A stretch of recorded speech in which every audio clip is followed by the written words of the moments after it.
राक्षस राज रावण के आतंक और अत्याचार से अधर्म बढ़ रहा था और उनके आतंक और पीड़ा ने धरती माता पर पापों का भारी बोझ लाद दिया था। दुखी और परेशान धरती माता ने स्वर्ग के राजा इंद्र से मदद की अपील की, जिन्होंने बदले में ब्रह्मांड के निर्माता भगवान ब्रह्मा से अपील की।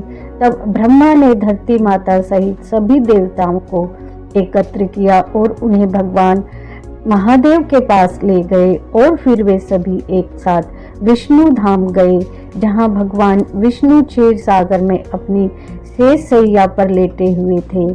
देवी लक्ष्मी उनके चरणों में बैठी थी। यह राम जन्म के लिए देवताओं की दिव्य लीला थी। नमस्कार दोस्तों, मधुर सरस चैनल पर आपका स्वागत है। देवताओं ने भगवान विष्णु से अपील की कि वे धरती माता को राक्षसों द्वारा किए जा रहे अधर्म और परेशानी उथल पुथल से छुटकारा दिलाने में मदद करें। भगवान विष्णु ने एक विशेष उद्देश्य के लिए निकट भविष्य में एक अवतार के रूप में मानव रूप में पृथ्वी पर प्रकट होने का वादा किया।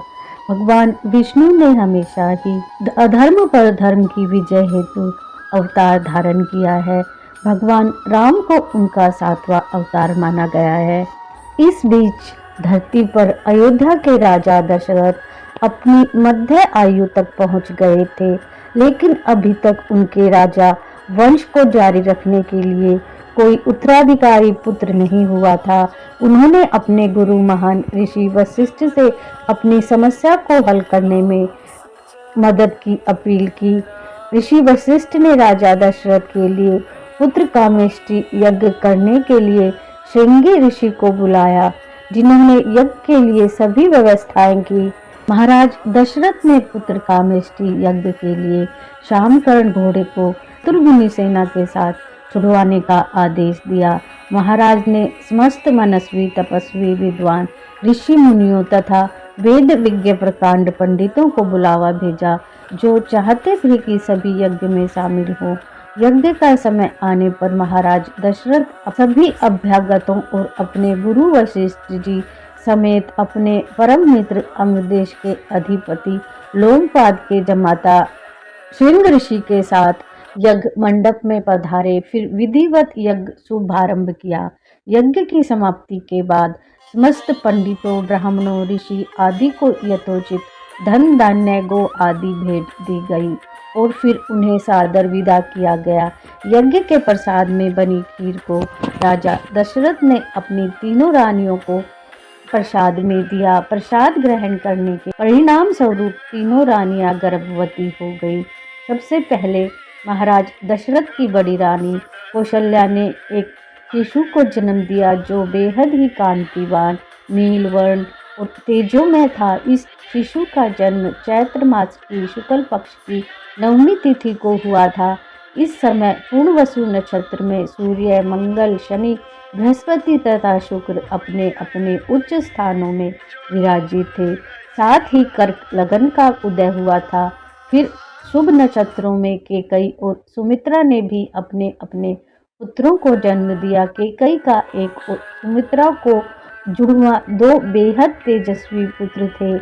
महाराज के चारों पुत्र के जन्म से संपूर्ण राज्य में आनंद का माहौल था। हर कोई खुशी में गंधर्व गान कर रहा था और अप्सराएं नृत्य करने लगी। देवताओं ने पुष्प वर्षा की। महाराज ने ब्राह्मणों और याचकों को दान दक्षिणा दी। उन सभी ने महाराज के पुत्रों को आशीर्वाद दिया। प्रजाजनों को महाराज ने धन धान्य, दरबारियों को रत्न आभूषणों की भेंट दी। महर्षि वशिष्ठ ने महाराज के पुत्रों का नाम रामचंद्र, भरत, लक्ष्मण और शत्रुघ्न रखा। जैसे जैसे ये चारों बड़े होने लगे, रामचंद्र अपने गुणों से प्रजा के बीच बेहद लोकप्रिय हो गए। उनमें ऐसी विलक्षण प्रतिभा थी जिसके जरिए वो कम आयु में ही समस्त विषयों में पारंगत हो गए थे। वे हर बात में निपुण थे, जैसे हर तरह के अस्त्र शस्त्र चलाने में, हाथी घोड़ों की सवारी में आदि।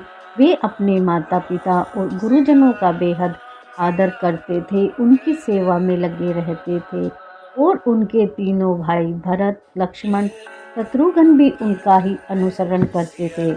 गुरुजनों के प्रति जितनी श्रद्धा भक्ति इन चारों भाइयों में थी, उतना ही उनमें परस्पर प्रेम और सौहार्द भी था। महाराज दशरथ का हृदय अपने चारों पुत्रों को देखकर गर्व और आनंद से भर उठता था। वीडियो को लाइक शेयर करें, चैनल को सब्सक्राइब करें। Thank you for watching. जय श्री राम।